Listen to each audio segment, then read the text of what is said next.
Welcome everybody to the Solid Show. I am SolidRTD, and you now get to witness the warning.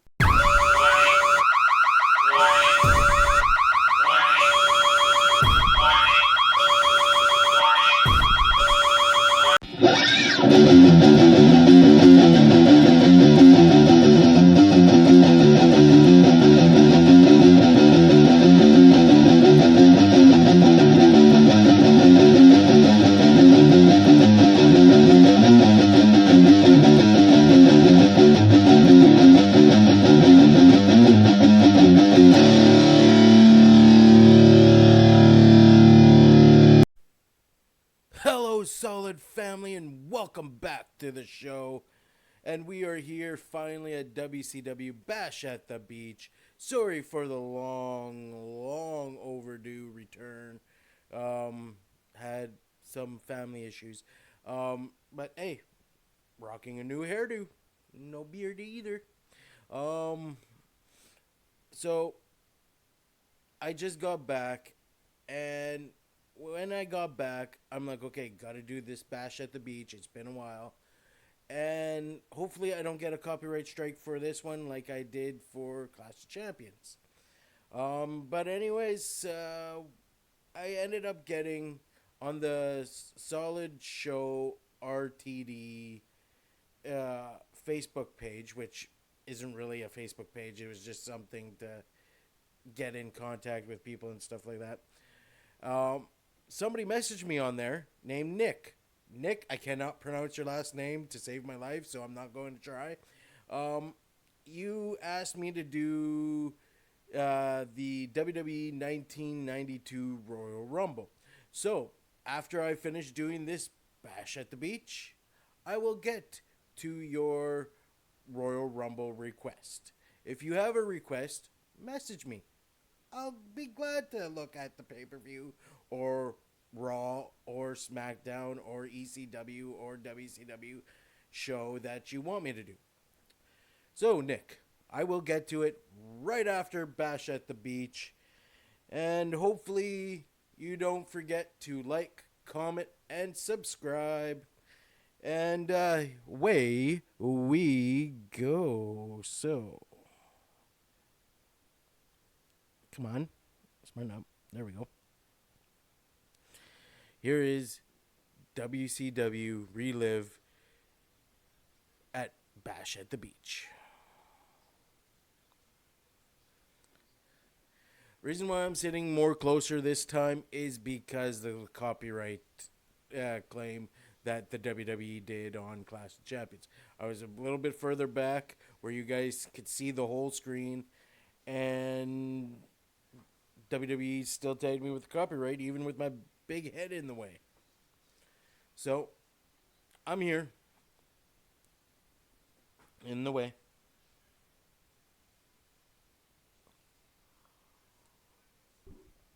So they are in Orlando, Florida for WCW Bash at the Beach, ladies and gentlemen.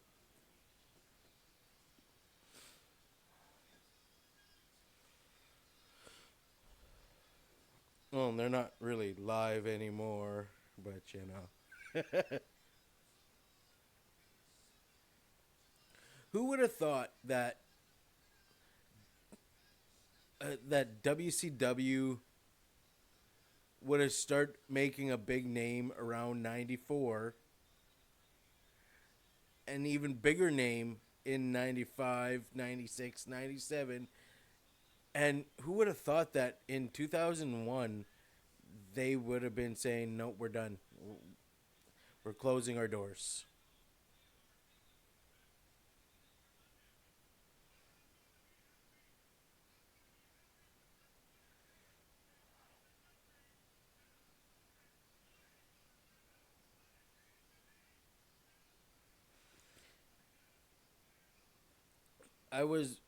Heard a thing on the 83 Weeks.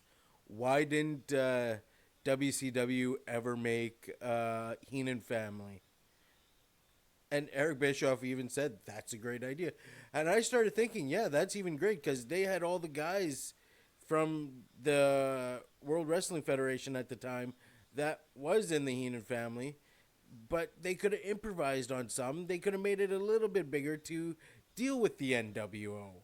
You know, you could have had Ming, you could have had the Barbarian, the Giant, uh, could have had Rick Rude, Mr. Perfect,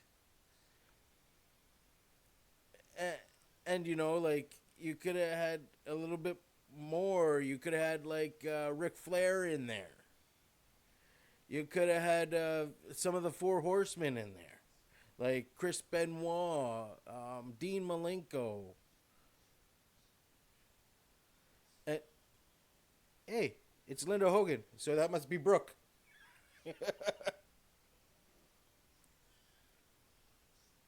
But you know, like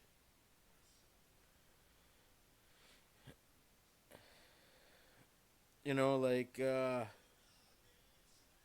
know who those people are.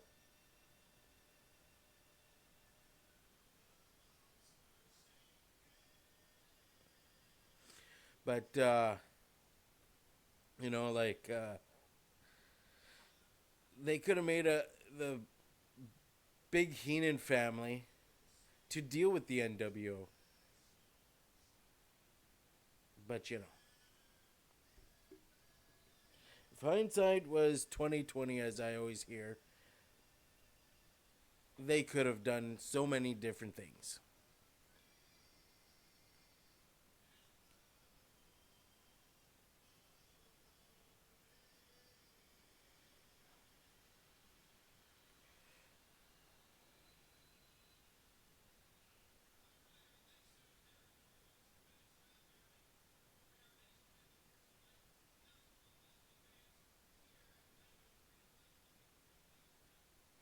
I should have skipped it, to be honest, because this pay per view is 2 hours and 43 minutes long.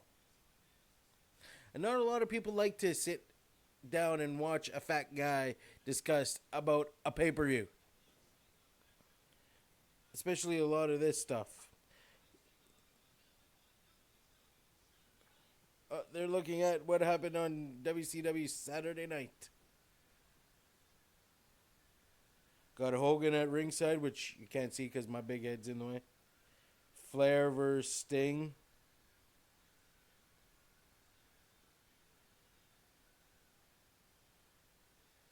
And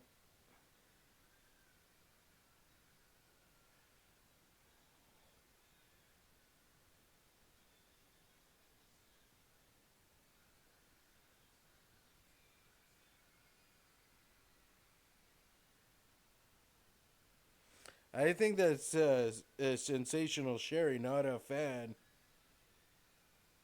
Hogan's groping this fan and then drops the fan on the ass.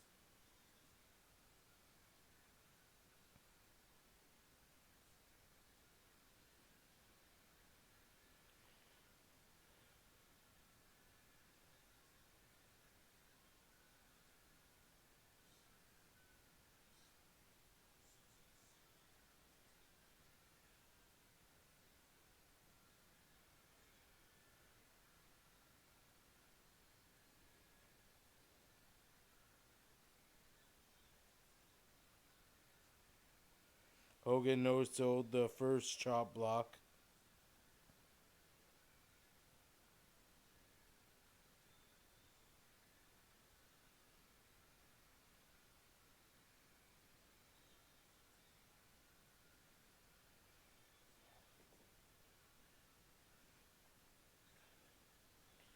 Okay, I'm going to be a heel on this part.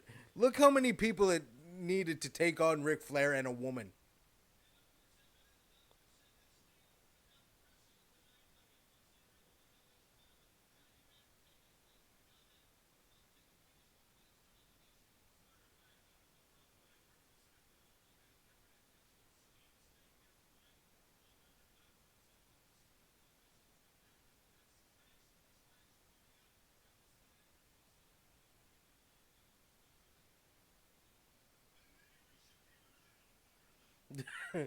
Again, they both put their microphones in front of Bobby Brain. And of course, he makes an eye joke. Of course, he does. Alrighty. I'll skip it until the first match. So, 3, 2, 1, skip. And we are back. First contest.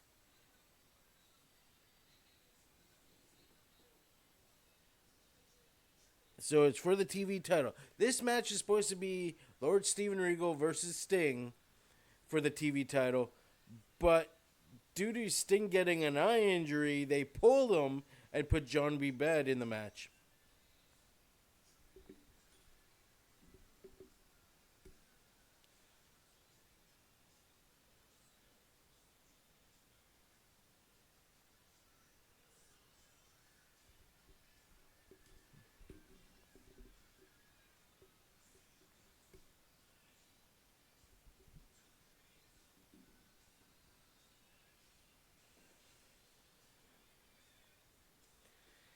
So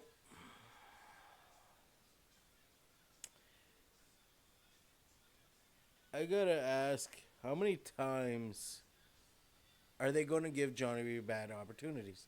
Because last time we saw at Clash of Champions, they had Johnny B. Bad versus Stunning Steve Austin, and we don't even know what the outcome of that. He's not wearing the TV title or the U.S. title, so what the hell happened?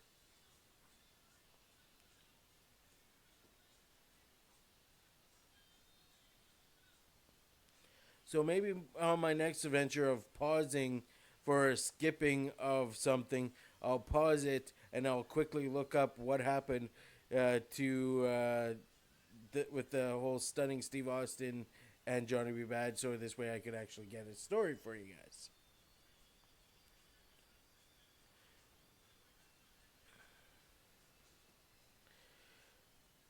Here's another question I got for you guys.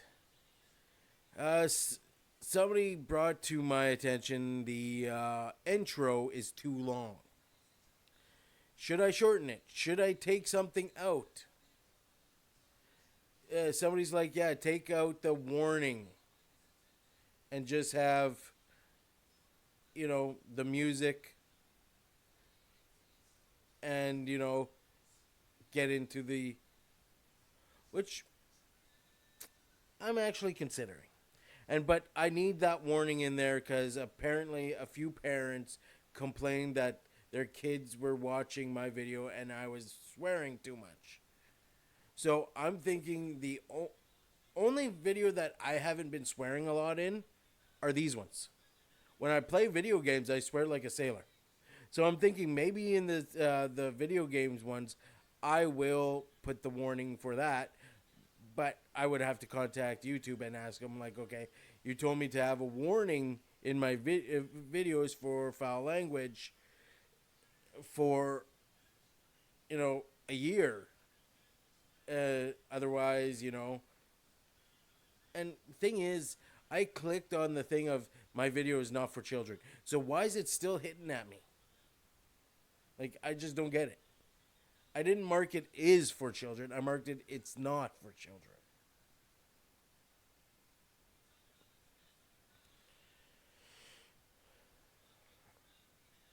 But maybe I'll try that. Maybe for my next. Maybe I'll try for the next one I'm going to actually be doing is the 92 WWE Royal Rumble. That was requested by Nick.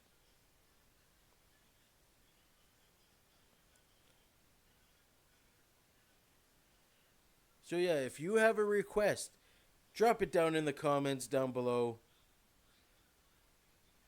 It could be any of the organizations of the WWE, past or present. Could be any of the WCW past or present. But really, not any of the past or not any of the present because it will kind of mess up with this whole thing with the WCW Relive.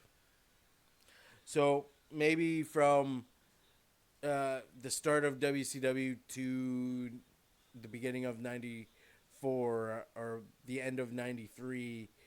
I'll do until I'm done WCW Relive. Then you guys could actually check it out. Um, so yeah, like I'm not being real picky on this, guys. If you have a request, just write it in the comments down below. Hey, could you do, let's just say, WWF Shotgun Saturday Night? If they have it on here, I'll look it up and be like, okay, they have it. They have the episode that they want. Like, say, you know, Shotgun Saturday Night, 1997. One episode, doesn't matter. It could be between, I think it was, let's just say, Triple H versus, if I remember correctly, Triple H versus The Undertaker, where they brawled into the concession stands and stuff like that. I'll look for that episode, and hey, I'll do it if they have it on the network.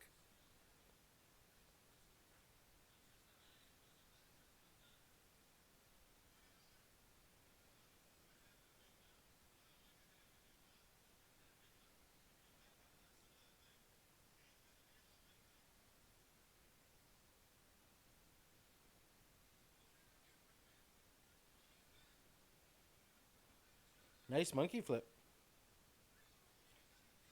Right into a nice pin, but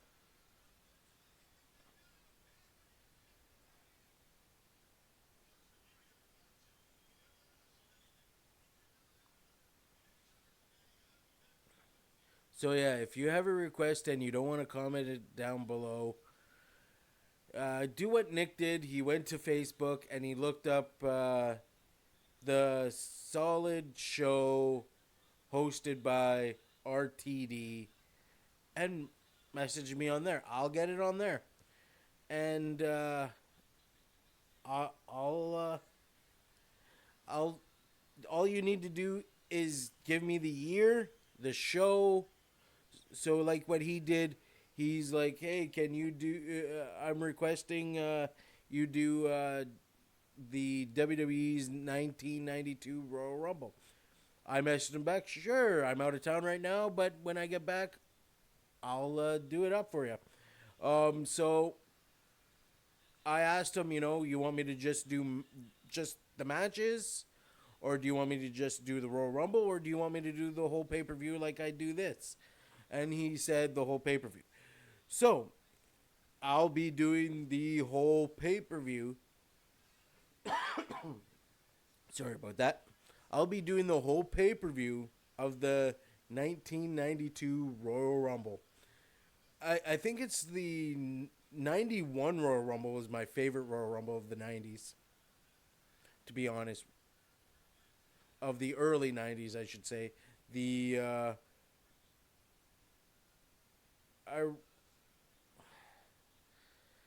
I liked the 99 Royal Rumble with Steve Austin winning it. Or no, it was Vince McMahon that won it, I believe. It's been a while, guys. I'm old. But yeah. Uh, so yeah, we'll take a look at the WWE Royal Rumble 92 right after I actually finish recording this. I'll shut it off and I will get the request. Guess I got to make a opening video for a request. And in the video, I'll put requested by Nick. And I'll spell your name right because I'll actually have it there. But if you want, I'll put your name out there. If you don't want, just say Nick. Or if your name's Jim Belushi and you just want Jim, just say Jim. So, Nick, I will get to your request after I'm finished with Bash at the Beach.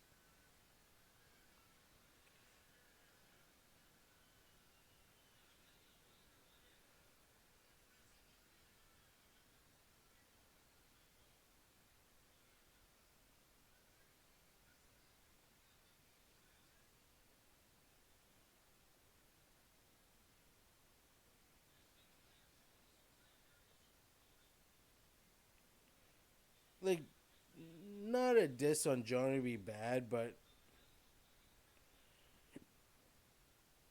like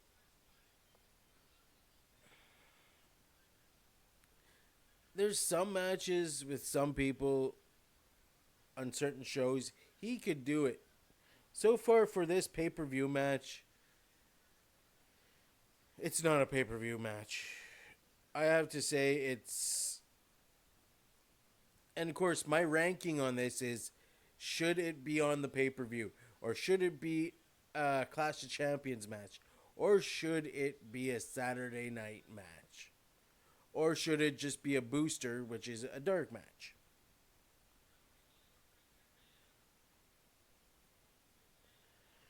So far, I have to say, with some of the the ongoing in this match, I gotta say, so far, it's like a Clash of Champions Saturday night. It's like, or Saturday night going near Clash of Champions type opener match.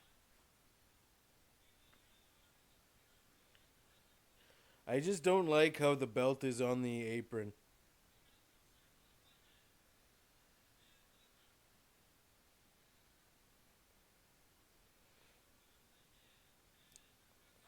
Ooh, what a nice headbutt.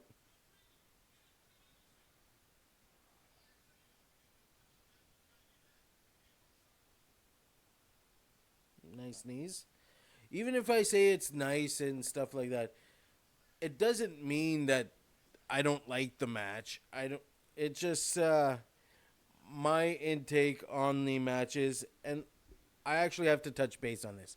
A lot of people ask me, "Well, what gives you the right to uh, say what type of match belongs where?" Well, I don't. It's just in my opinion, ladies and gentlemen. In my opinion, this match belongs either in a pay per view match. Because remember, I would be paying for this. Would I want to see this? Or would I want to see something else?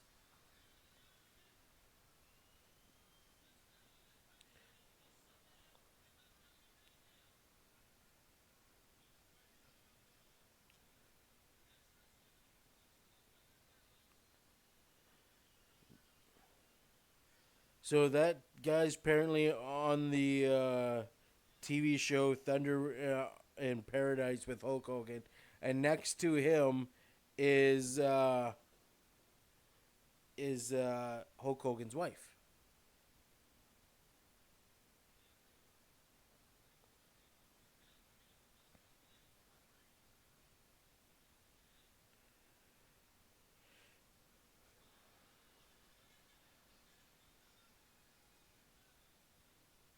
Like I said, I touched base on it, and I'm going to touch base on it again.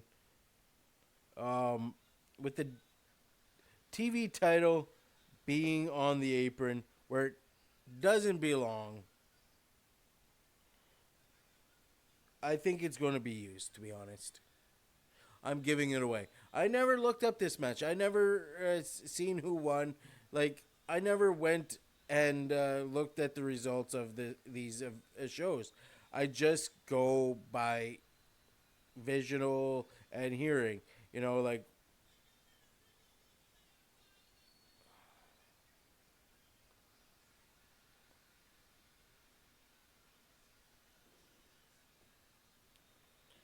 so yeah, just by my experience being with working with an indie company, no title, no nothing like that should be on the apron, unless if it's part of the match or it's going to be part of the match. As you guys can see there,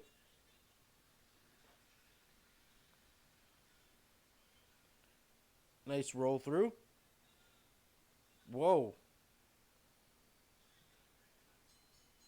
Folded him up like an accordion. I thought the belt was going to come into play, but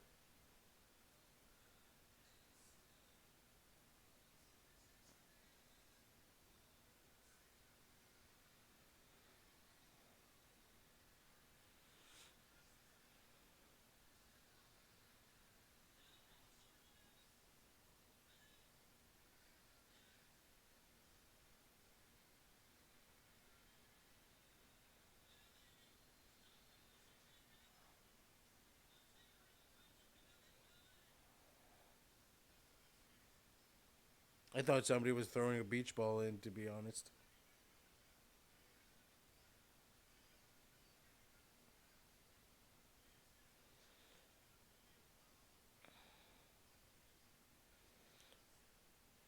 Okay, I'll kind of move so you guys can see it. Uh, okay, one, two, three. I think his shoulders were up, to be honest. I would have to break it down and slow it down and stuff like that to see, but I think his shoulder came up.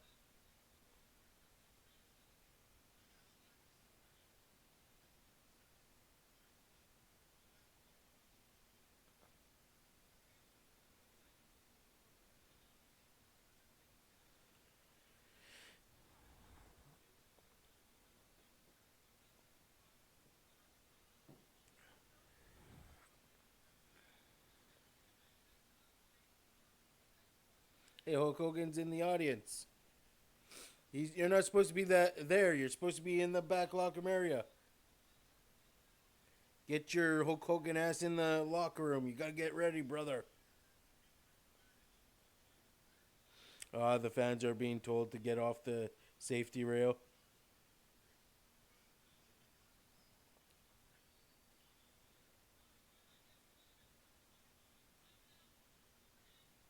Yeah, as you can see, this guy coming in and shooing them away, yelling at them and stuff.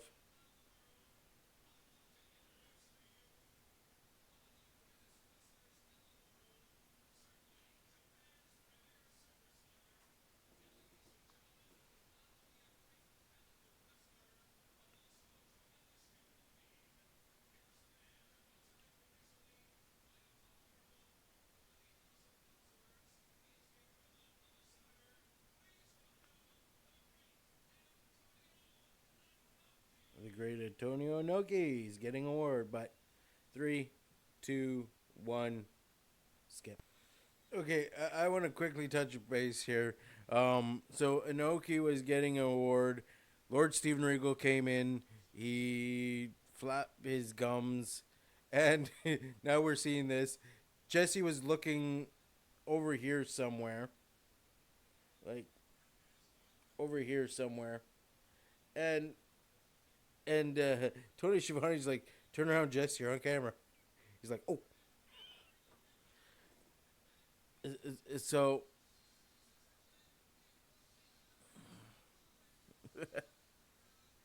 So yet again, people, if I'm pointing somewhere and they're not actually there, it's because it's reversed. What I'm seeing compared to what you guys are seeing, it's reversed.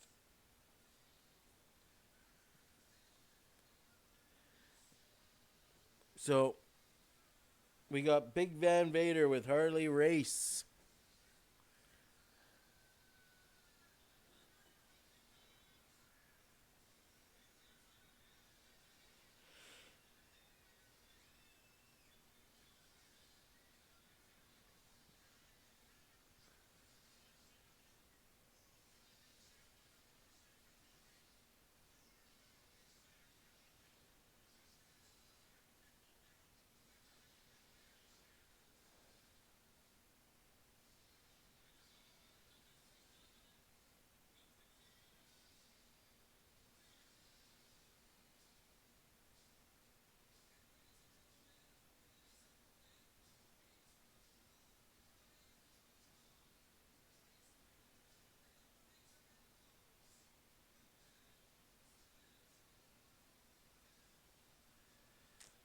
So the Guardian Angel, better known as the Big Boss Man.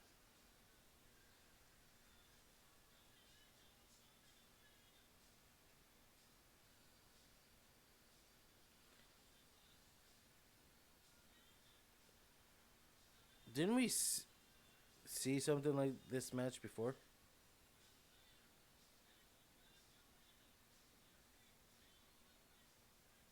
Oh yeah, Spring Stampede.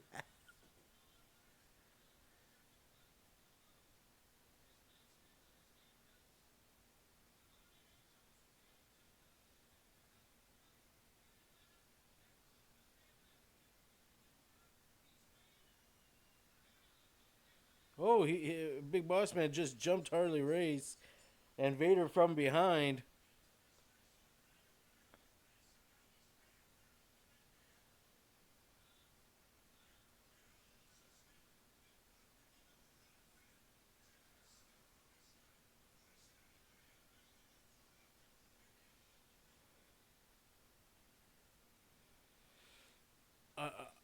Whoa, what a nice spin kick. So yeah, the I have to say the Johnny B. Bad match and Lord Steven Regal match has to be really, you know, close to a Saturday night main event and an opening for Clash of Champions. That's the rating I'm giving it.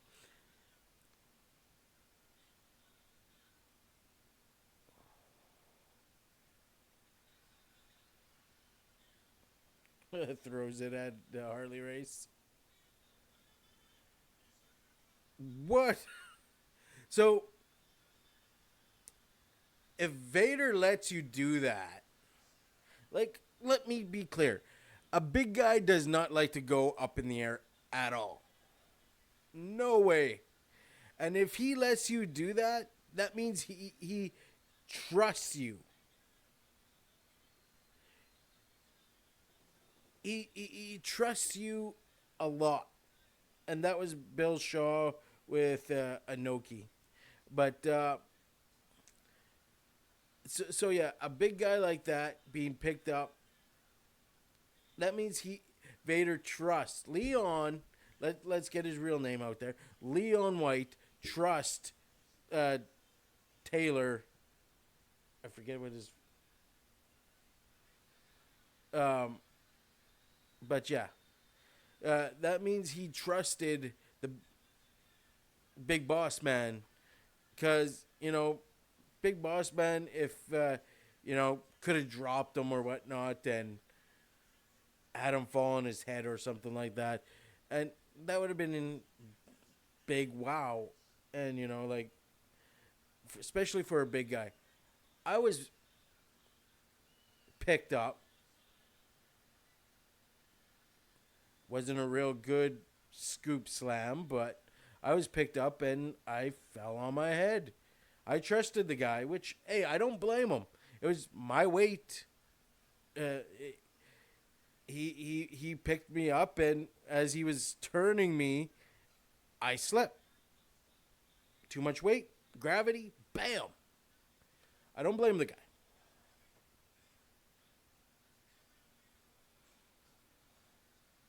Look at these guys go back and forth. See, Vader could hold his punches, and Vader could be stiff it with his punches.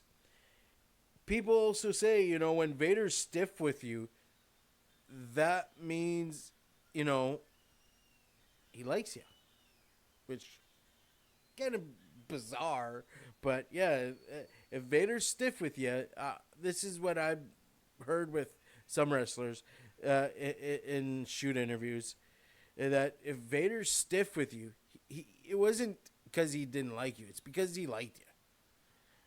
He wanted you to be stiff with him because he thought, if you're stiff with him, uh, you could do really good matches with him. So I don't know if he was being stiff there or not, but didn't look like it. But holy hell, it's just like, if Big Boss Man and apparently he could throw a good punch too. What I heard in some shoot interviews, that the Big Boss Man had a good right hand if you pissed him off enough.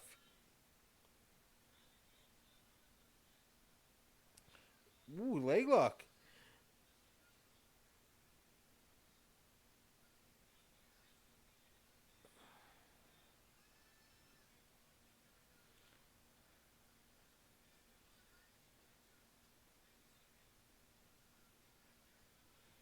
Now, with my head being there, that don't look right at all.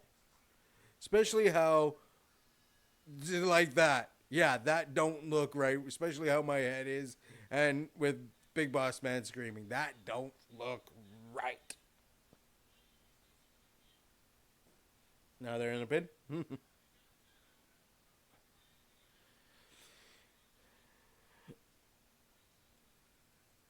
Okay, and this happened last match that they fought with each other against.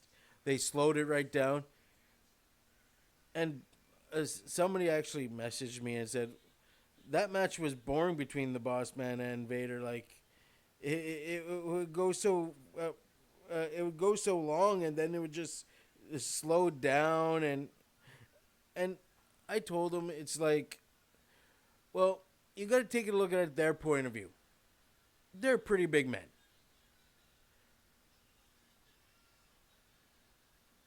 Like they're pretty big men, and we get like energy bolts.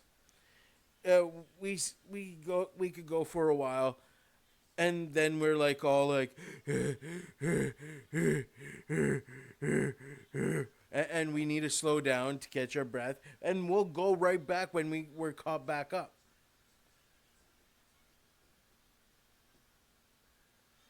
Like when Vader does shit like that, it's like wow. I would have loved to seen these two go at it in the World Wrestling Federation.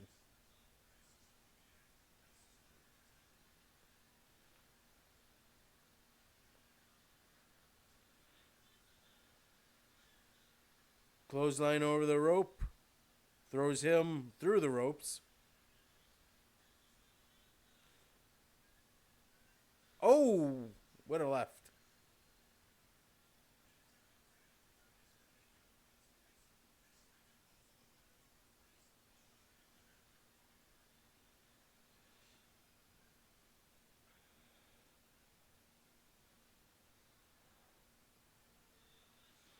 Like,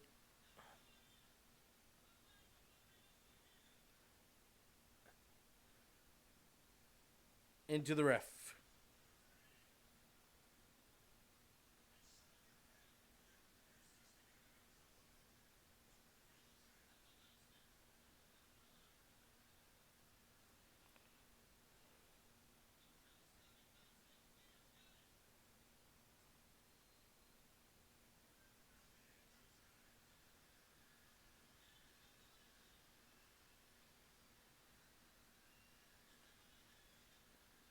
The ref's going to see it.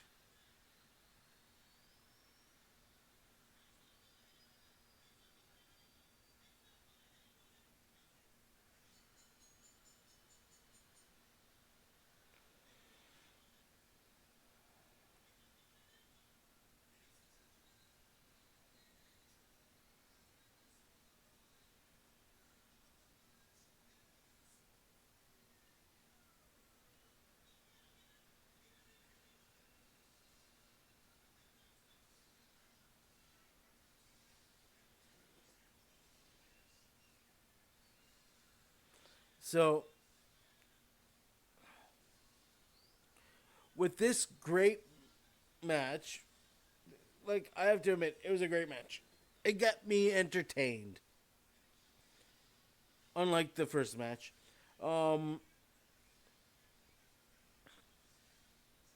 the ending kind of ruined it for me. There's Hulk Hogan again.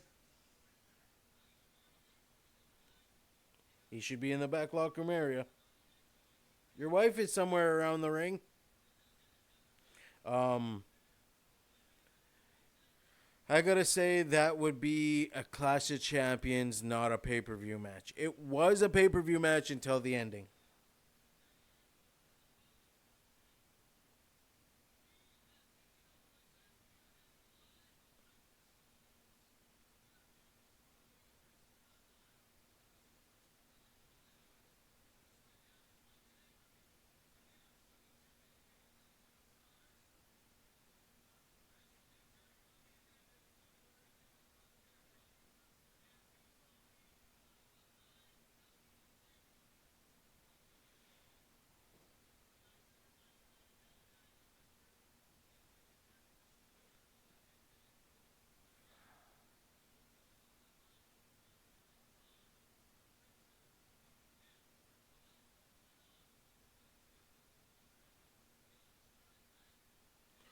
Um, they're talking about the Rhodes family and the Funk family. Um,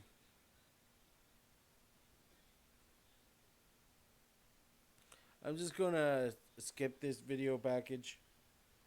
So, 3, 2, 1, skip.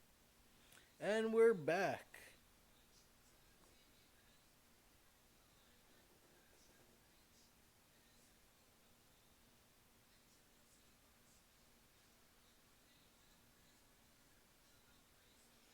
And you got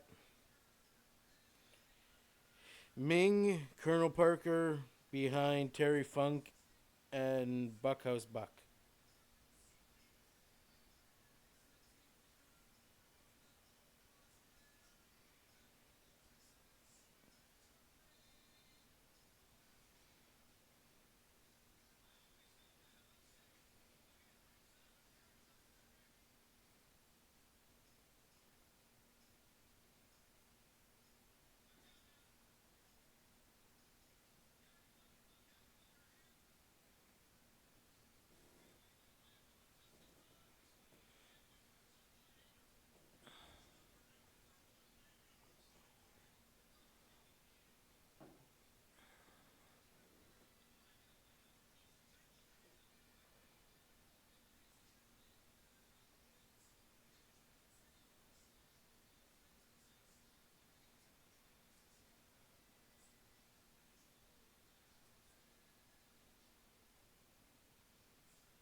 Now, seeing this would have been a good time to have Dustin turn heel. I think maybe if they would have had him turn heel, made him go dirty, maybe he would have went further in the WCW.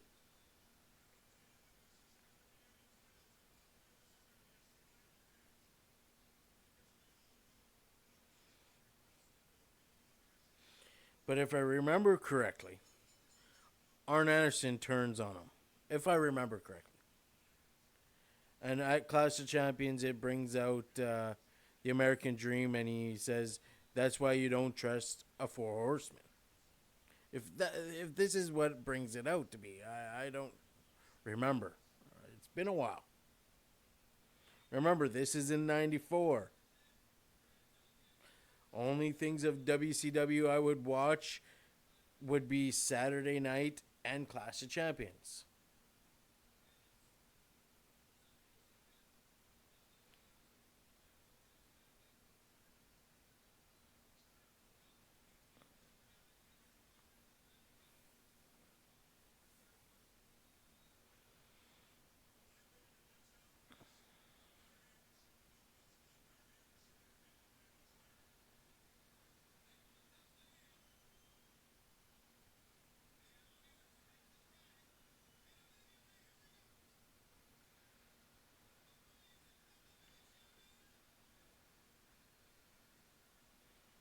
So let's see if this match is pay per view worthy or if it is Clash of Champions worthy or if it's Saturday Night worthy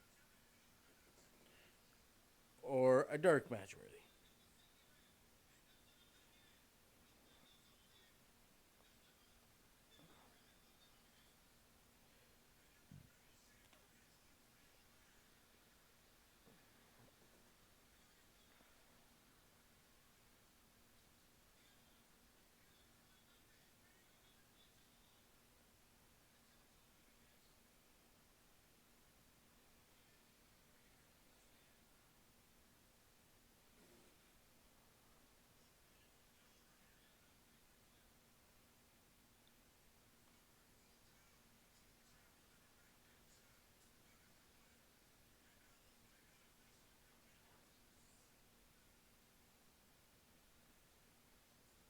I have to say with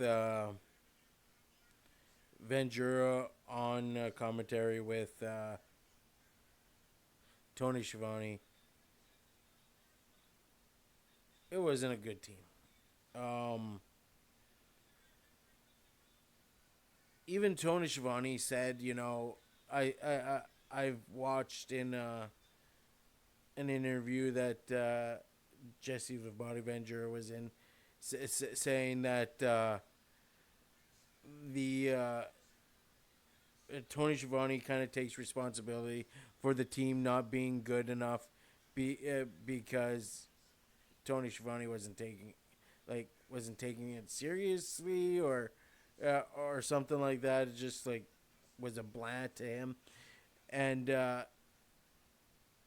he even said in that interview, when the guy was talking to Jesse, he's like, like I could have done so much more better with it, and Jesse's like, wow, I have more now. I have more respect for Tony Schiavone now since he said that.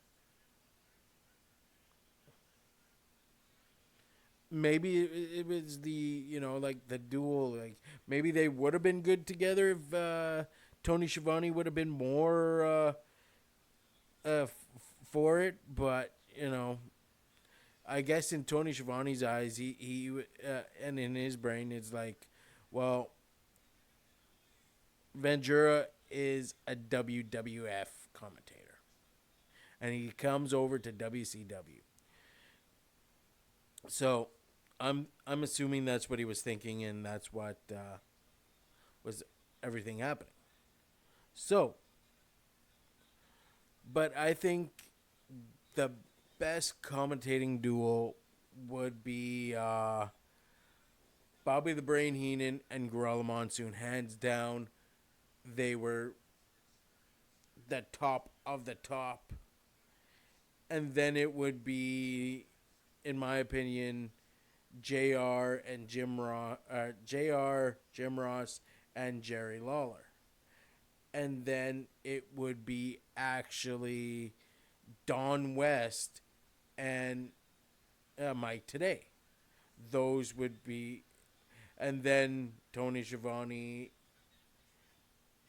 and the rest of everyone, and everyone after that. It's just like when you switch commentating teams so many times.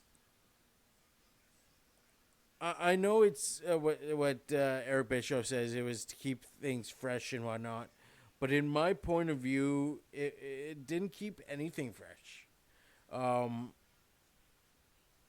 In my point of view, it just like, okay, you switched them too many times, and I just, I just didn't like it. But hey, I wasn't the promoter. I wasn't the person, in charge. Thing is, it. What I'm going to say about it is, it was my money. Somehow a mosquito got in my house, and it's annoying the hell out of me. It's flying around me, but it won't land, so I can't kill it. But yeah.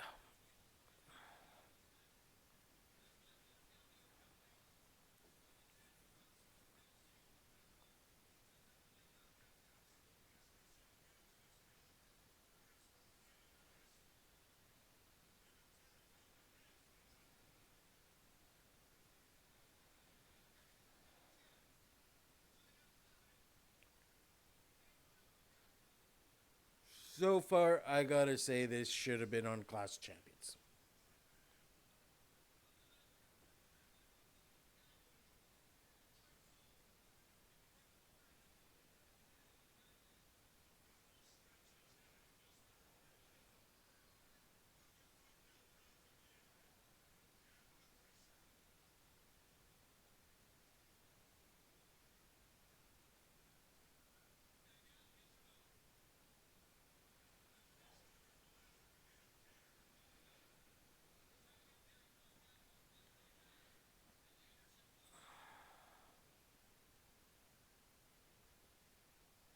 Yeah, I'm sorry. This match is nothing for me. Um, Giving it a Clash of Champions spot is even being bare minimum.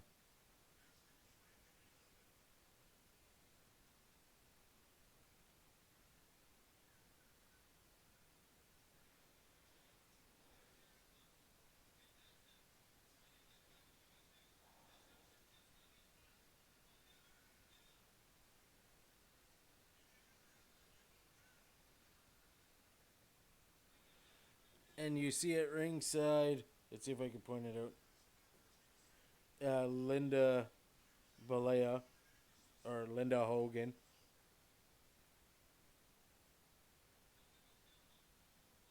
Of course, she's on the hard camera. Wonder why. Terry Funk trying to do a hip up. Not going to work.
And yet again, folks, if I do get hit with the copyright, I'm sorry, but I gotta put a big smiley face or some shit in here to get the copyright off.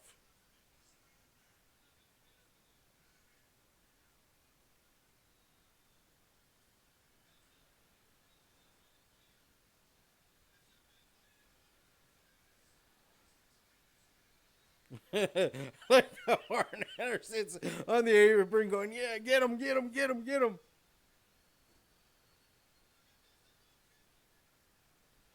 With a whole bunch of bionic elbows.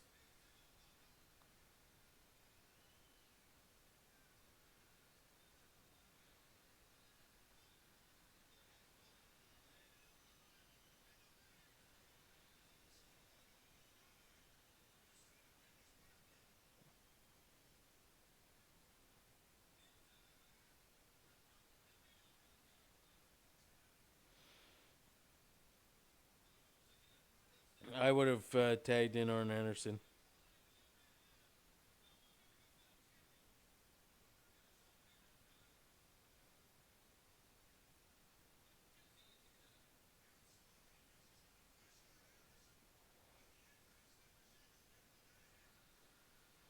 I agree with Ventura.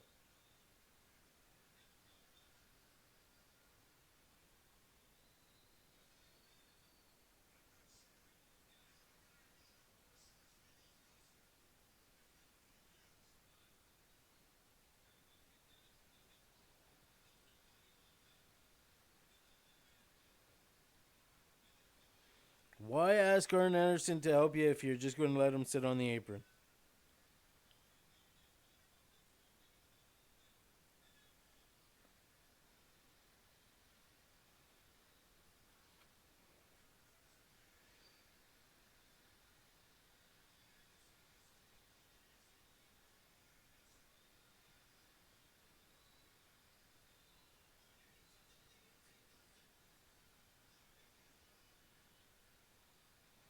Should have tagged Arn Anderson.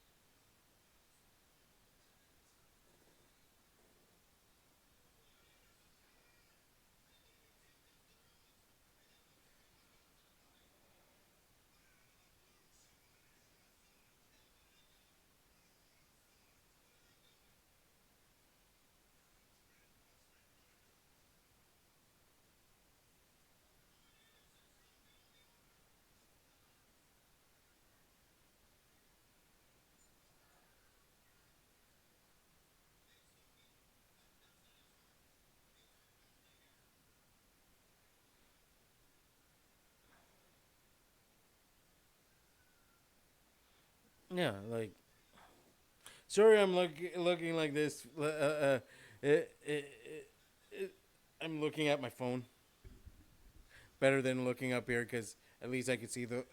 I can't see the whole picture like there, so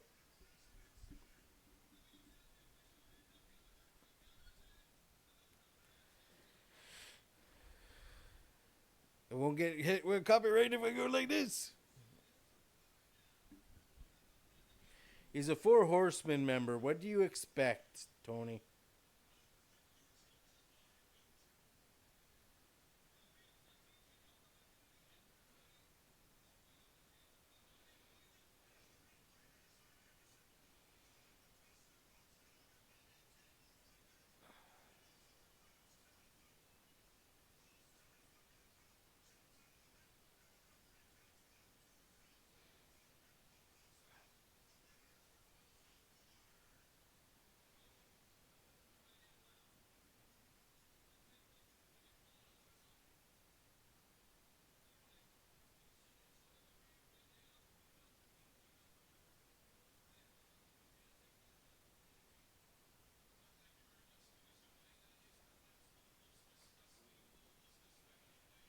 Come on, Mean Gene, really?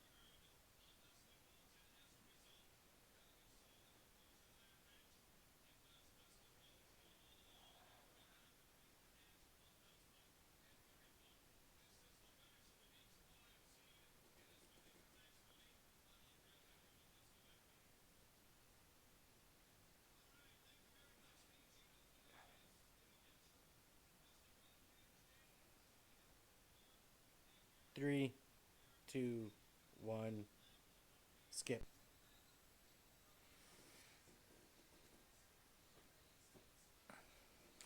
So I looked up about the United States title match between Johnny B. Bad and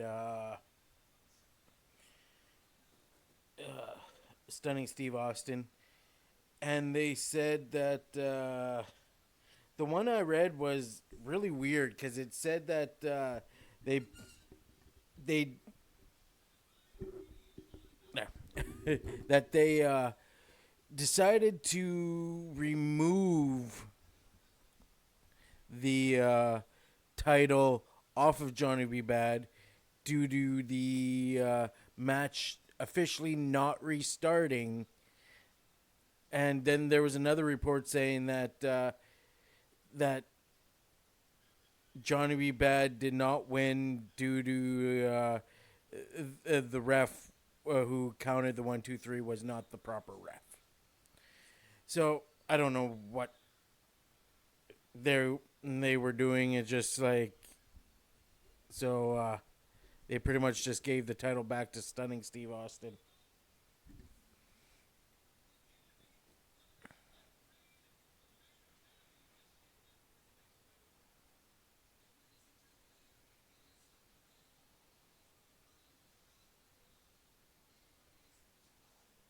And they gave it back to this guy, Stunning Steve Austin.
Well, no.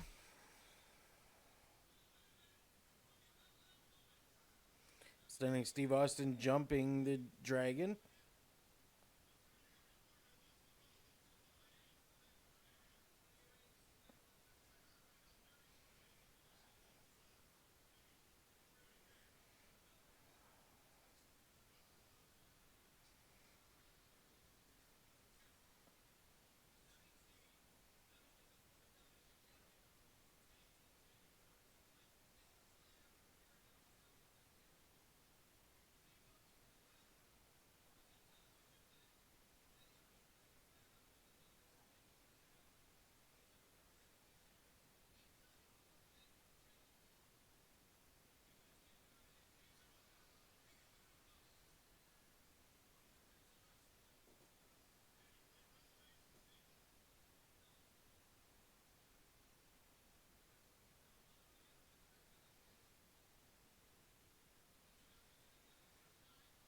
I guess this is where the Undertaker stole it from.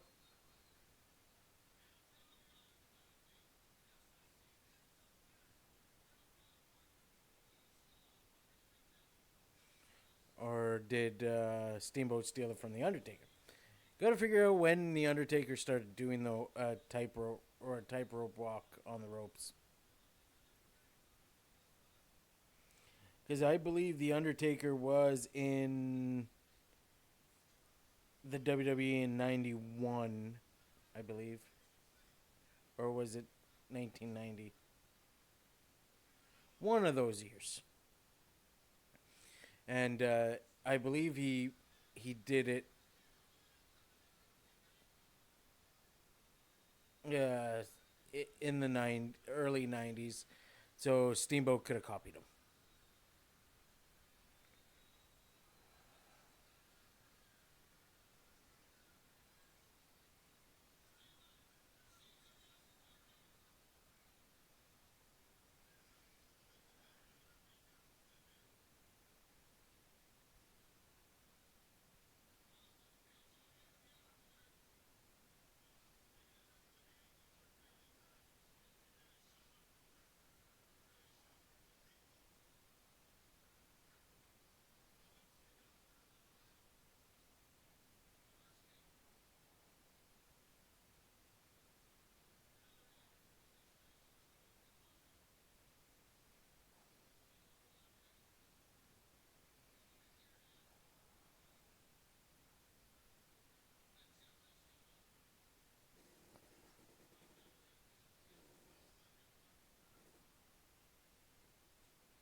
He's still complaining about his knee.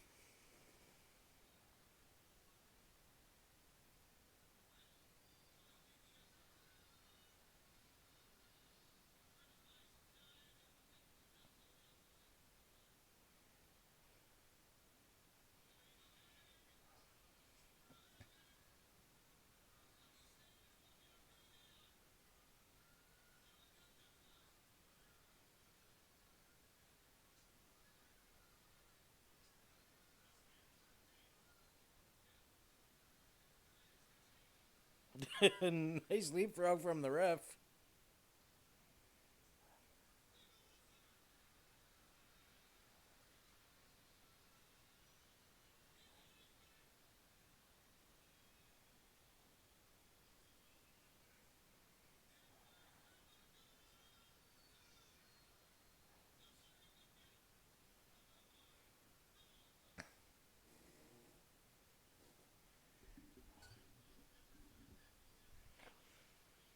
So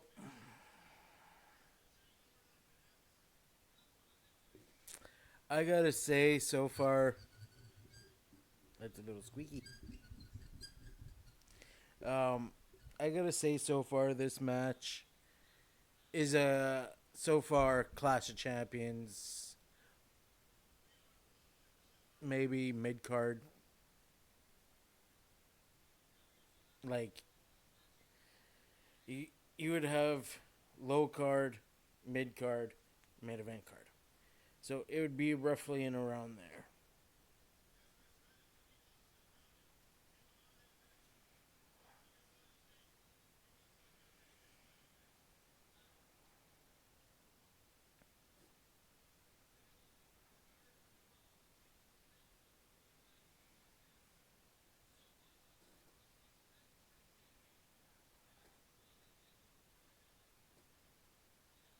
Low blow.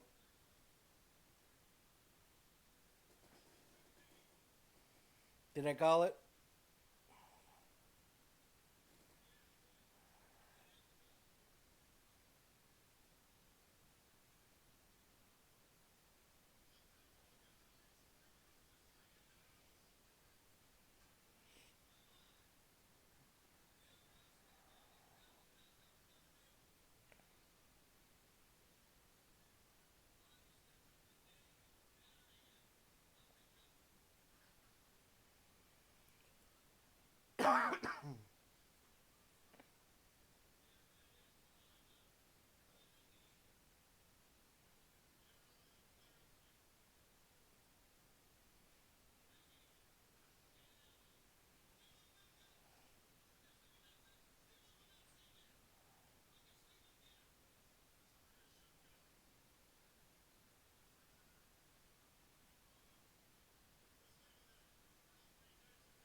Everyone is deciding to roll down the stairs.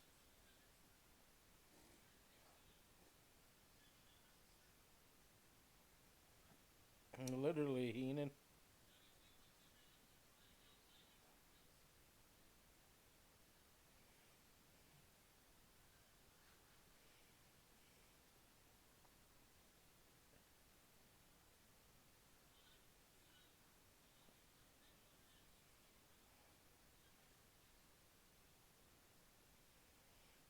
I would really like back in the day. I would really hate to wrestle after um, Johnny B. Bad because all that confetti on the ground and whatnot.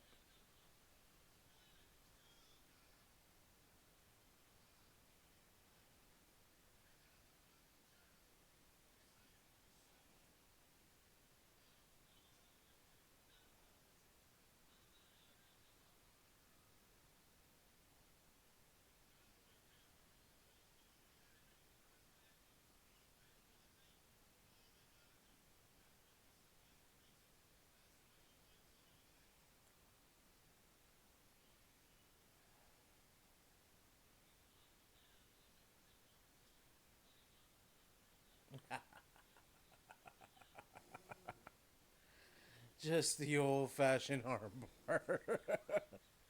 Oh my god. I forgot how Steamboat wrestled.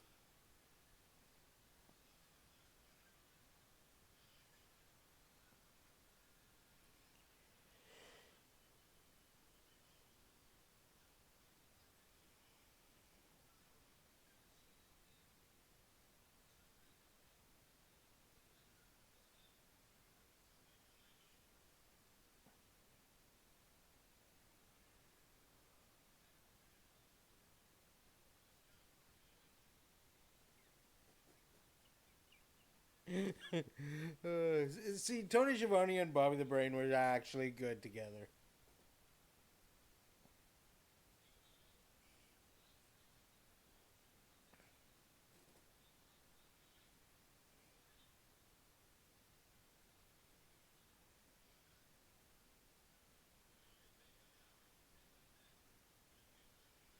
So just yeah, just to clarify, as this is uploading to YouTube, I'll be doing the Royal Rumble for you, Nick.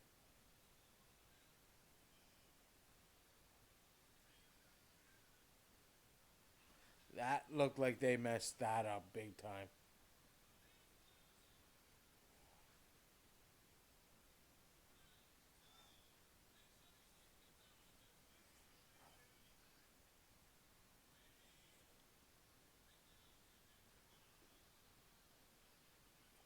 What a vicious Alabama slam, kind of.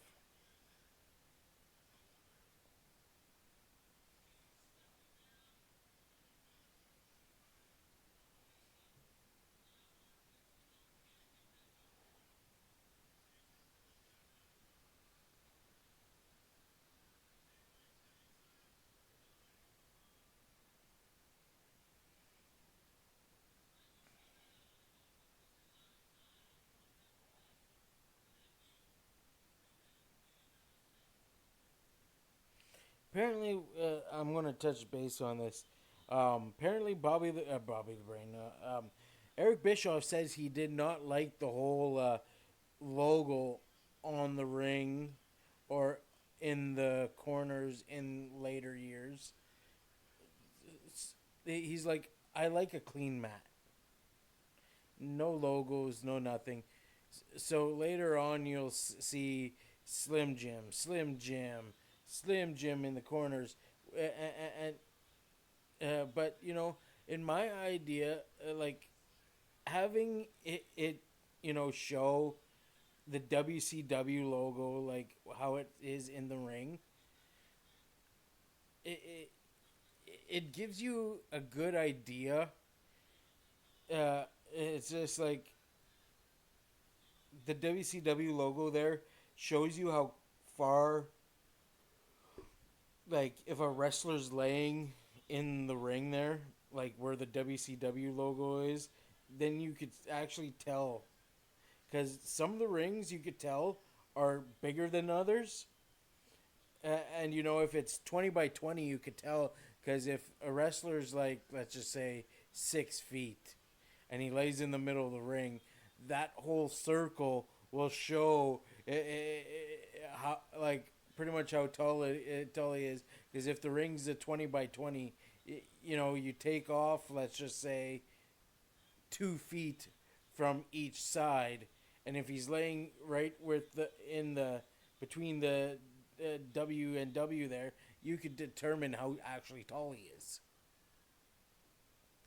Because let's just say from uh, the apron to the circle there, where it rounds, you could actually do like let's just say it's 2 feet. So if it's 20 by 20, and you take 2 feet off there, 2 feet there, that's 4 feet. Then you would have from here to here, and if they're laying it from here to here, or it's actually here, th- then you could actually say, okay, he's this tall. I actually like one of the matches I was watching. It was like off the just to look back on one of the old ones with, but it was with the NWA logo in the ring. Um, I I actually measured it and stuff like that. They had the guy's height as I forget what it was, but it, with doing the measuring of how it is, their height for the guy was like freaking 5 inches more than what he was. And like I have no problem with you guys, like the wrestling world, faking the person's height and whatnot by a couple inches. Yeah, that's whatever. But it's just like like just I could not understand, why Eric Bischoff would not like to see the logo of the company on the mat. It's like, and having the sponsor logo on there too. It's just like it gets too cluttered. I agree with that point, but having the sponsor logo on there will bring the more sponsors in because it's showing the logo on the mat where they could see it on TV.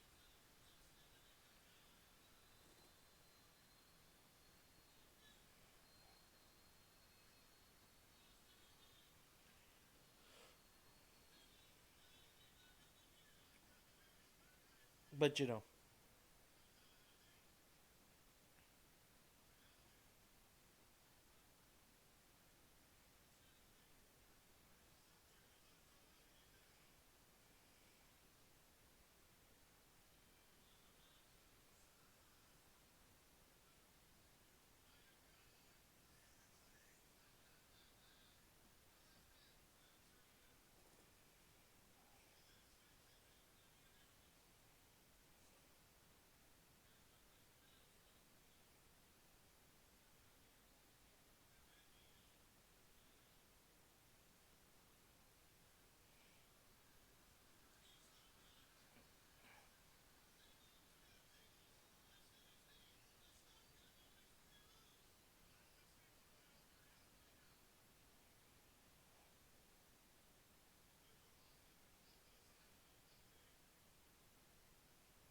One thing I noticed is the U.S. title's on the ground. When you see, if you rewind it a bit, when uh, Steamboat's on his knees there, and Austin is coming out after him on the floor there, you can see the U.S. title on the ground.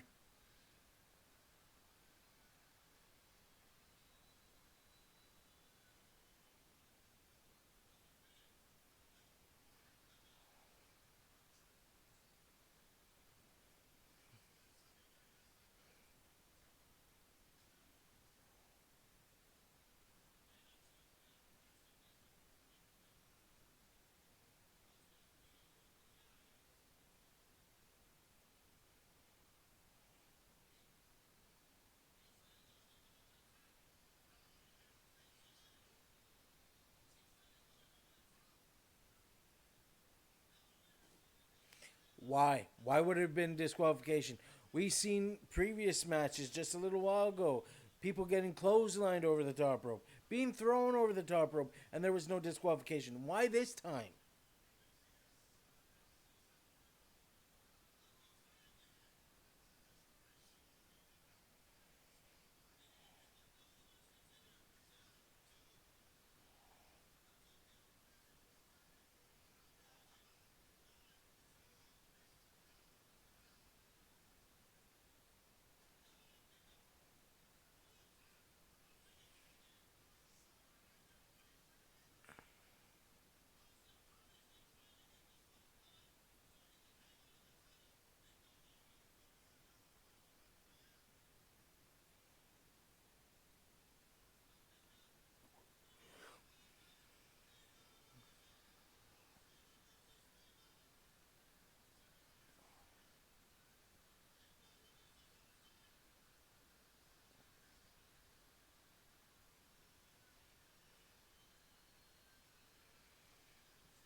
If you didn't see it, but Linda Hogan stood up and started cheering.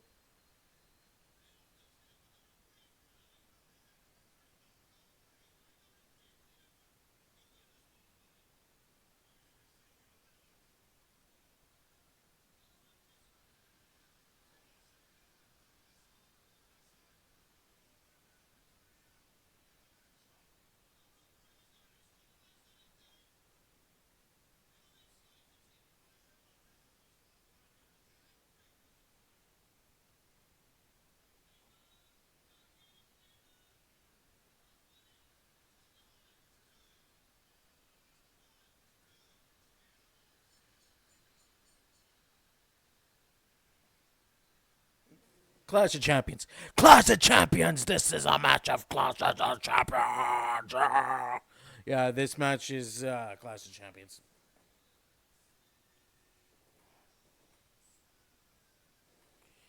Linda's face, though, just all like,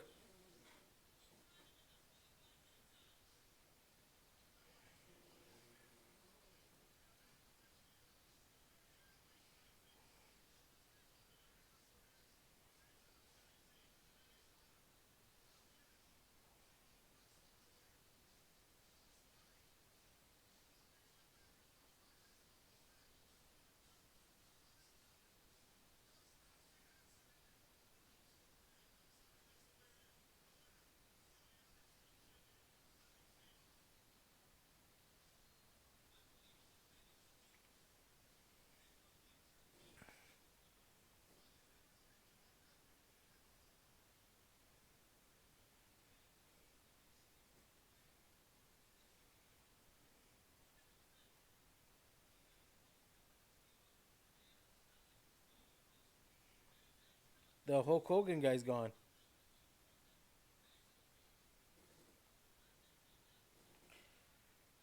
3, 2, 1, skip. It just showed him Hulk Hogan. It's right there. They moved him. They moved him off camera. But skip.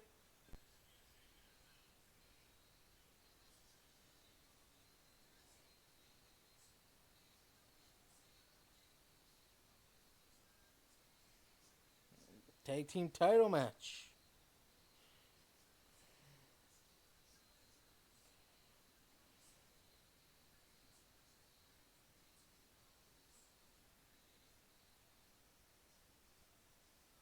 So Paul Roma and Paul Orndorff.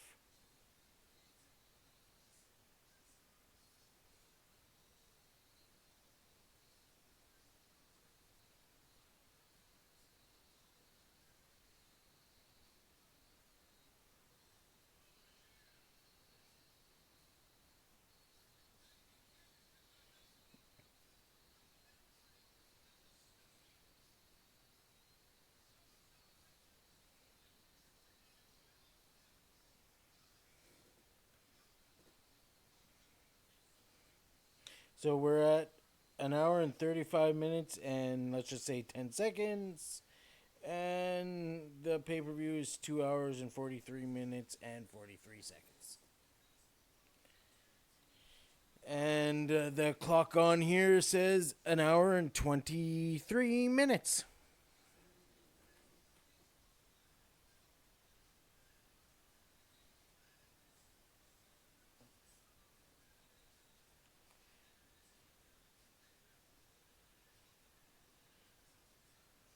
So Dave Sullivan's still injured. Cactus Jack and Kevin Sullivan are still tag team champs.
This match is actually starting off really boring.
That was a funny spot. Yes, it was.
I have a feeling this video is going to be dead with copyright, so don't be amazed. Go be mad if you see something like stuck in the middle of the video like that.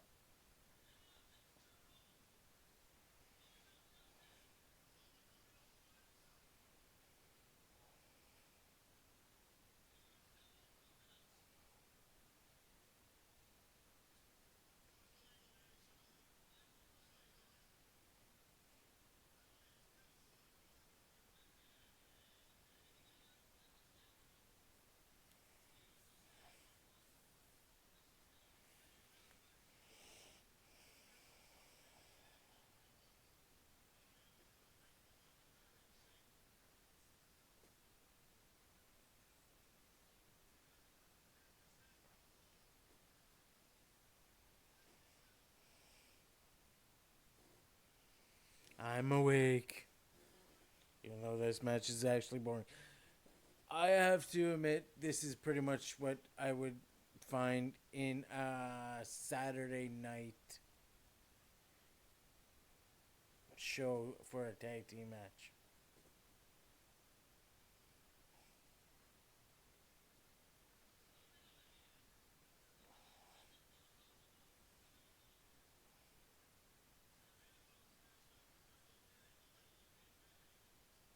And of course, I believe Kevin Sullivan, you were the booker.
Biting him.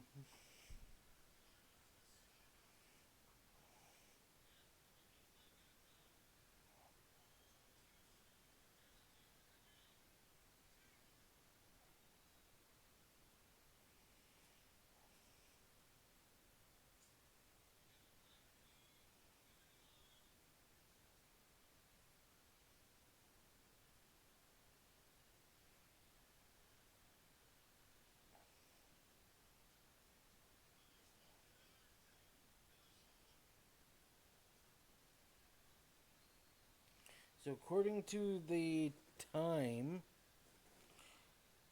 1 hour is down, one more hour to remain.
I'm blocking it, but I'm blocking Linda Hogan.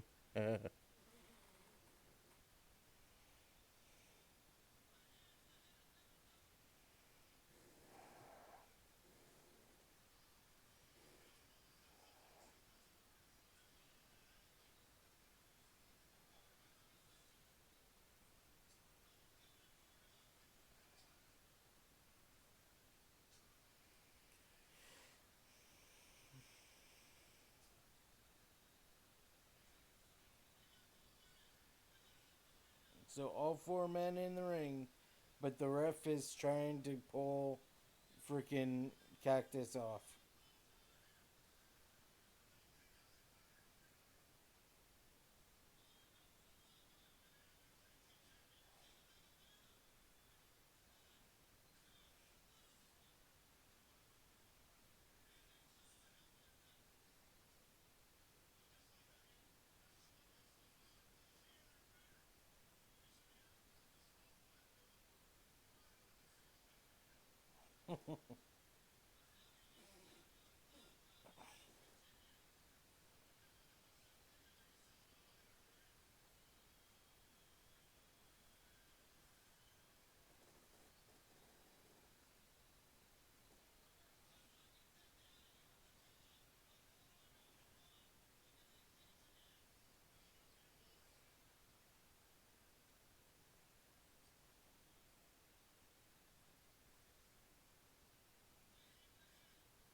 After this match, ladies and gentlemen, I'm going to take a break.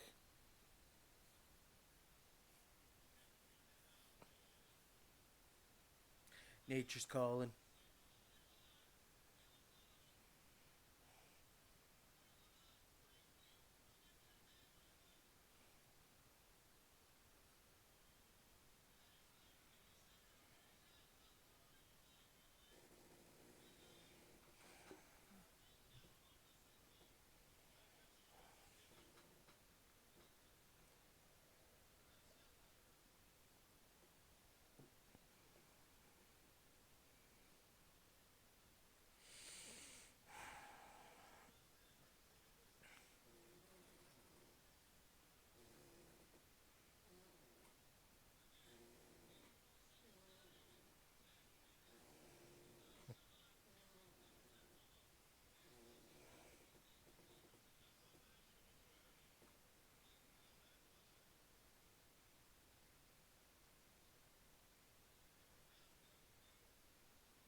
According to the count on the video, it's technically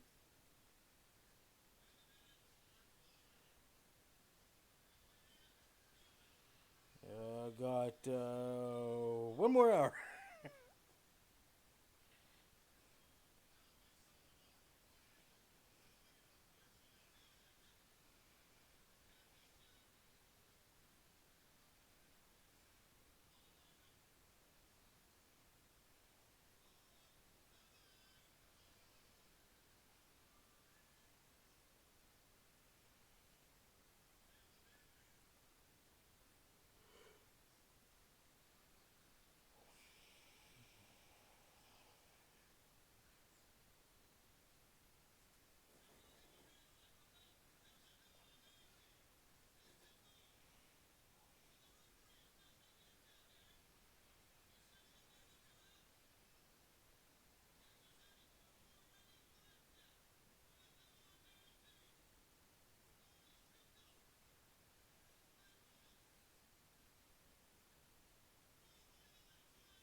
Um,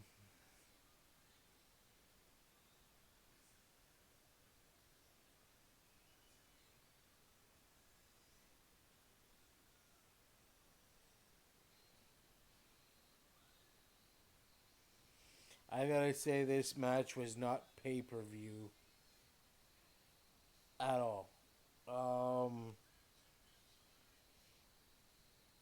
it was very close of not even being Clash of Champions in my eyes. Even this screw up of an ending. Like he's grabbing his feet. Camera's not showing it. But Kevin Sullivan just stood there.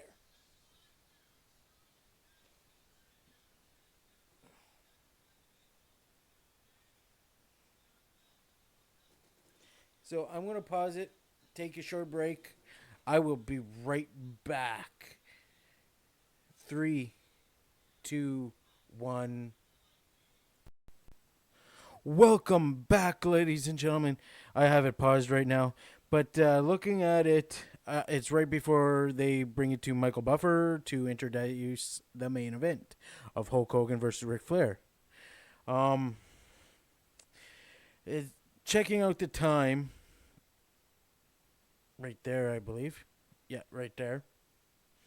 If you guys can make it out, it says 2 hours, 1 minute, 14 seconds. And the pay-per-view is 2 hours, 43 minutes, and 43 seconds. So I'm roughly guessing this pay-per-view match is roughly 40 minutes long. So, without further ado, it's showtime, folks.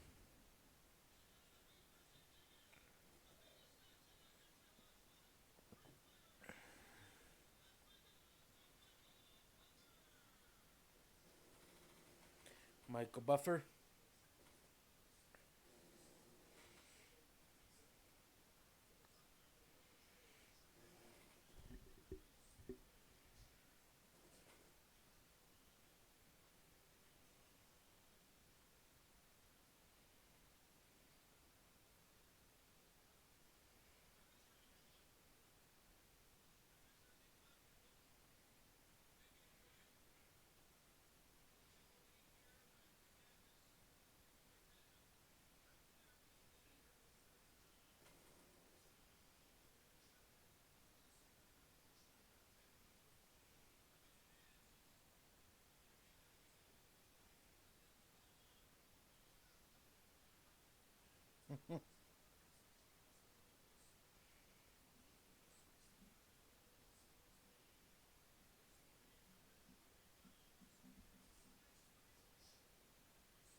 check.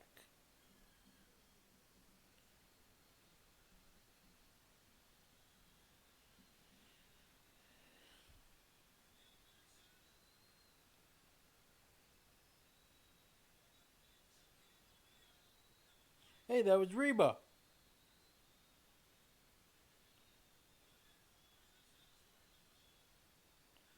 I swear that was Reba McEntire.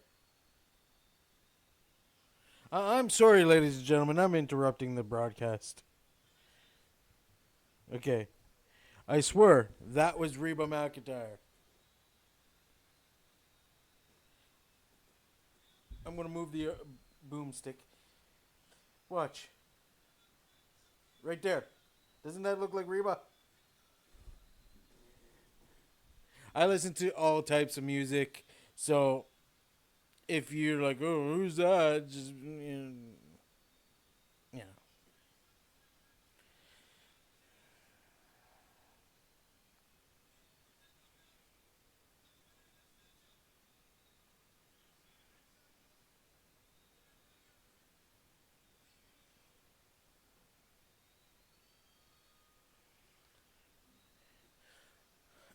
If I recall, watching Saturday Night Main Event, they were doing glimpses of this match. I know who wins. We all know who wins. Um, but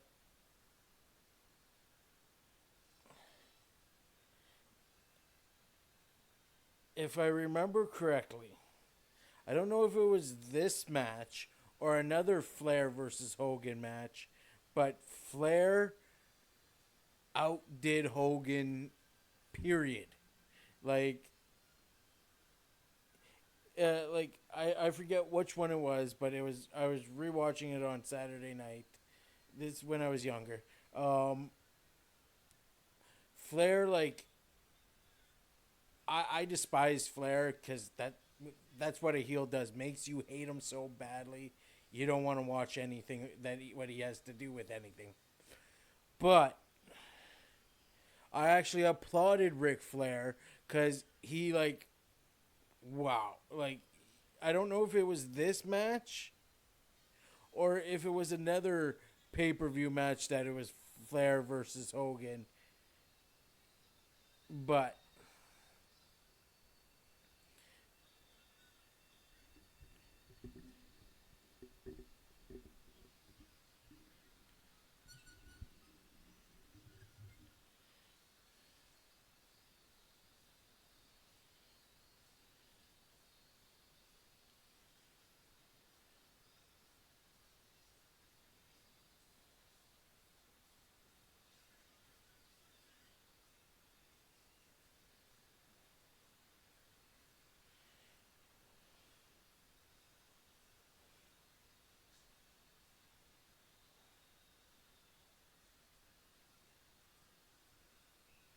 so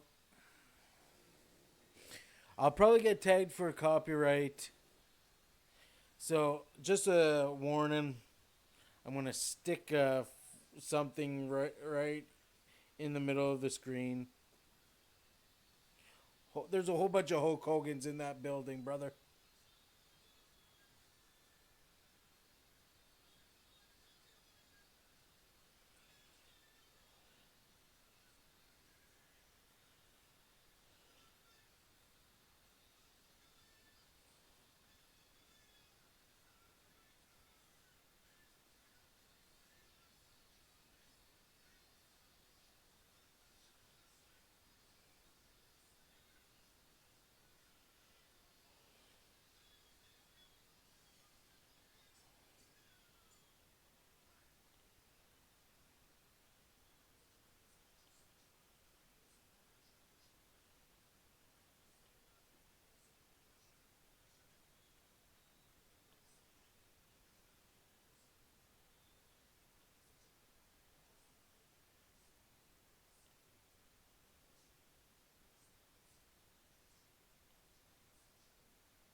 Censorship.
That was nice. That was nice from Hogan.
They're both have the fans in the palm of their hands.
So far, I have to say it's Clash of Champions main event going into pay per view status.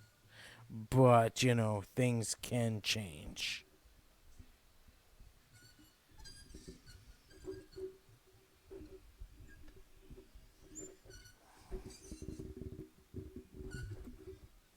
I don't know.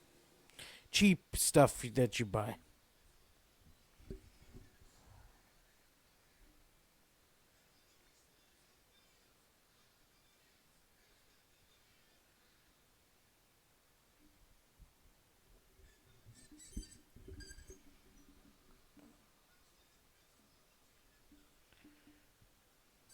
Reason why I'm blocking it like this, so this way the WWE doesn't say it's copyrighted. Because during the main event, it copyrighted the whole match on my Clash of Champions one.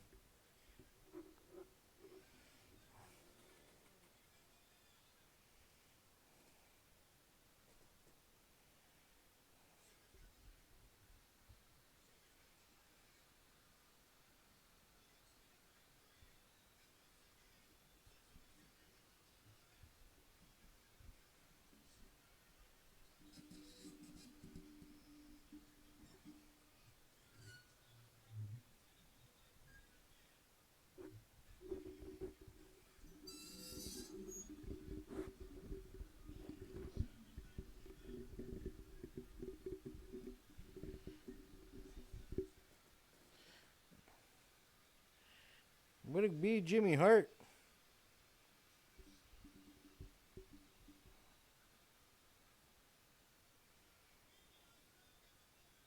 Stop squeaking now.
I'm waiting for him to hulk up because when he hulks up, that's normally the end of the match.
We're at 2:23. So 20 more minutes.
Ooh, back body drop.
Trying to put him in that figure four.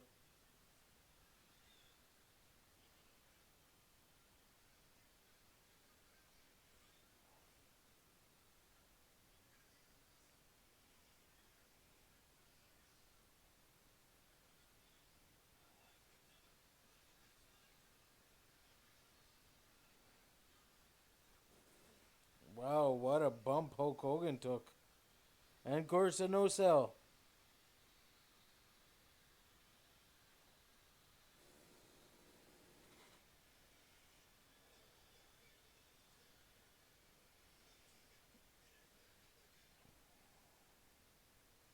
Big boot. Pin. 1, 2. And Sherry pulls out the ref.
Back elbow.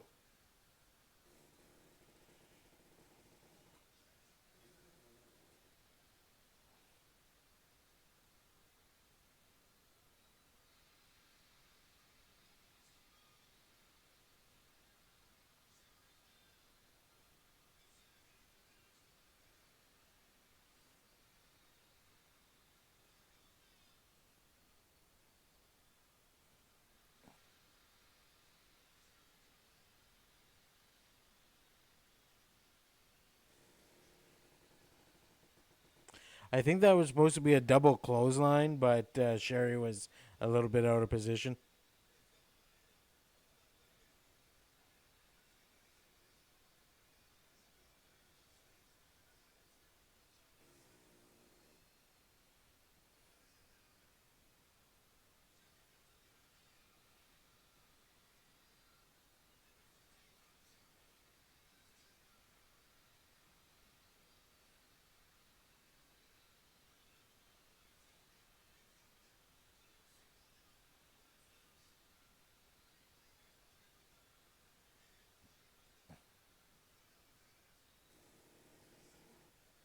1, 2, kick out. And now he's hulking up, ladies and gentlemen.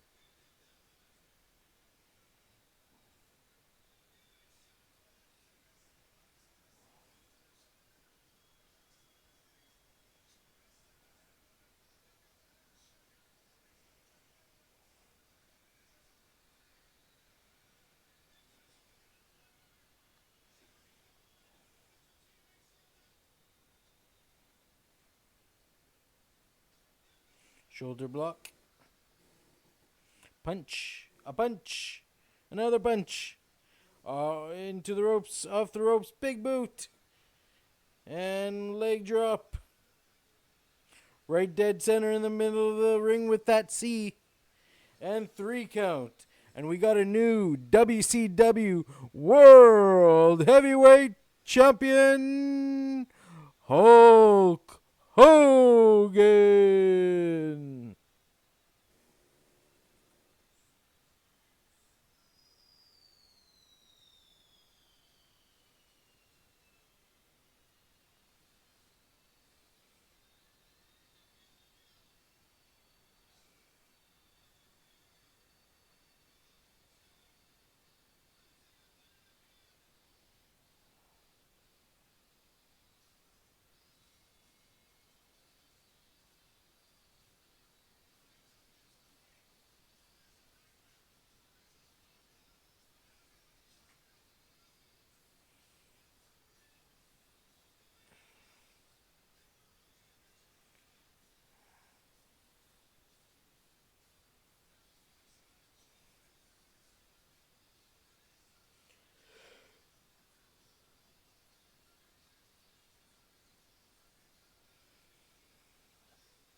Hulk's kids.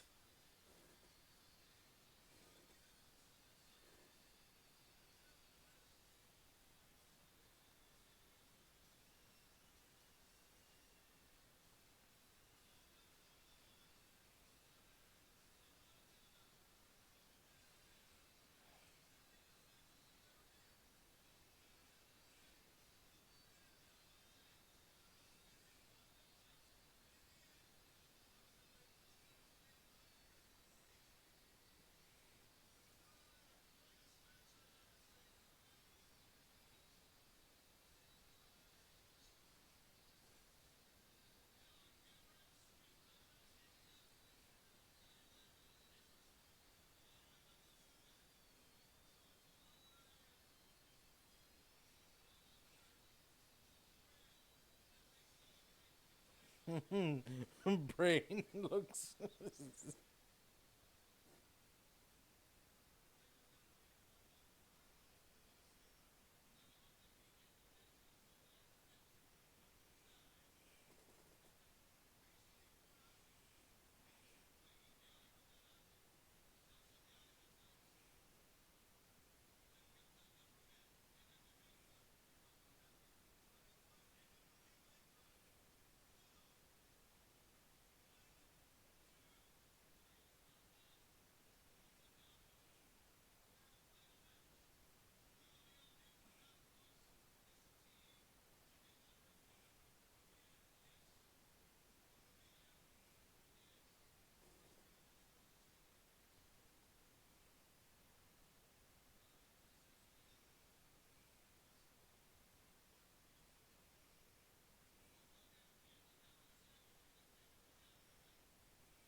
Brutus. Jim Duggan.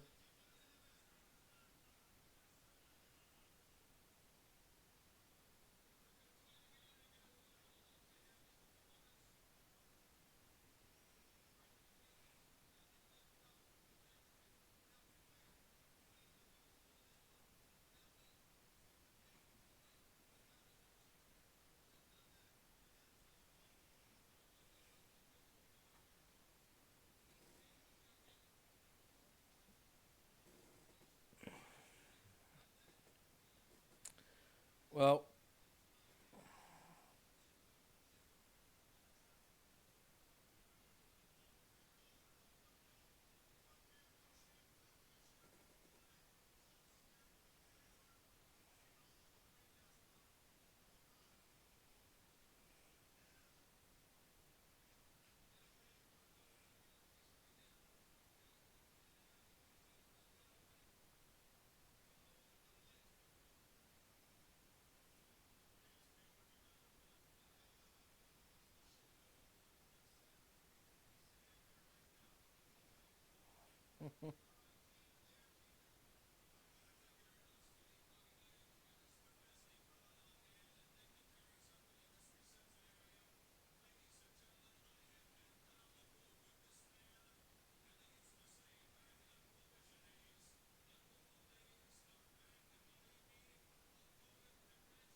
is that Flying Brian in the background?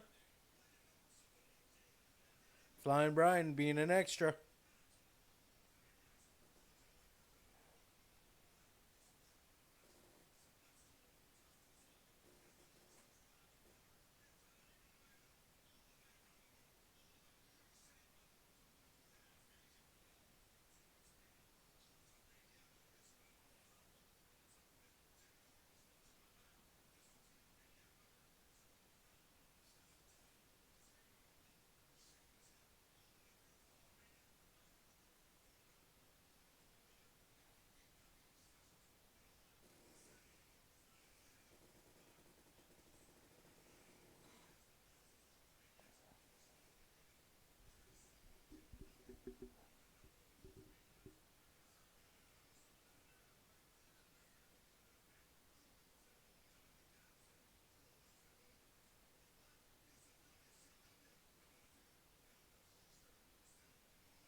Flying Brian, just like all grinning. Kid in a candy store right there.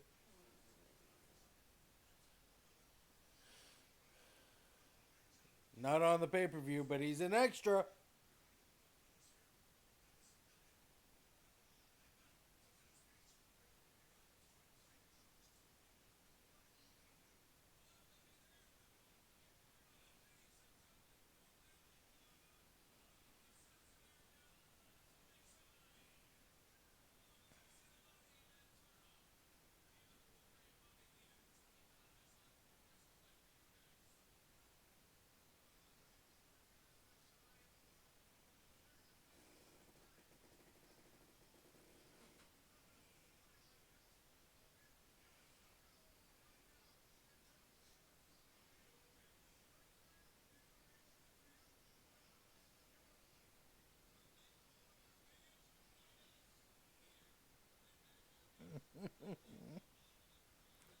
I like how Bobby just gets really like into it. It just shows how much he loved this business.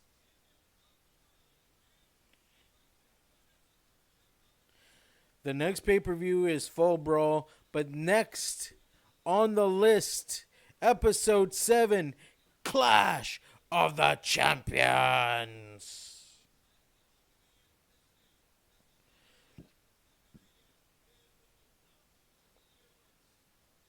I'm going to pause it there.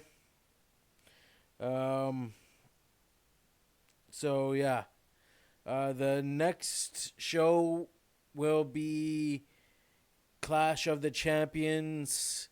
And then it's going to be episode 8, Fall Brawl. And don't forget, if you like, comment, and subscribe, I will subscribe back to you.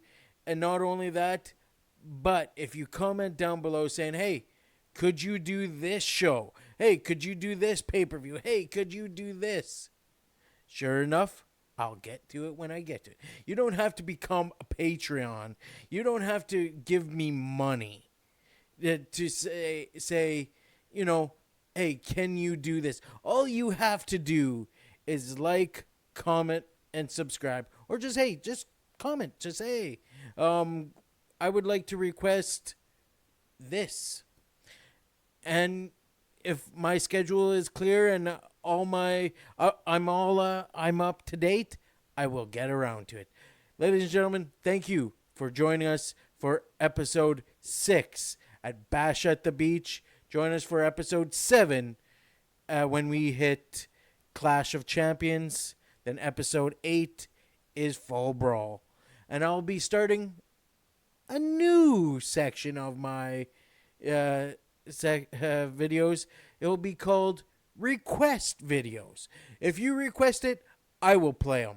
And ladies and gentlemen, thank you and have a good night. Keep it real, keep it solid. Thanks for watching. Also, thank you, Paladin Coffee, for the intro and outro. Go over to twitch.tv/Paladin Coffee. Give him a follow. Tell him SolidRTD sent you.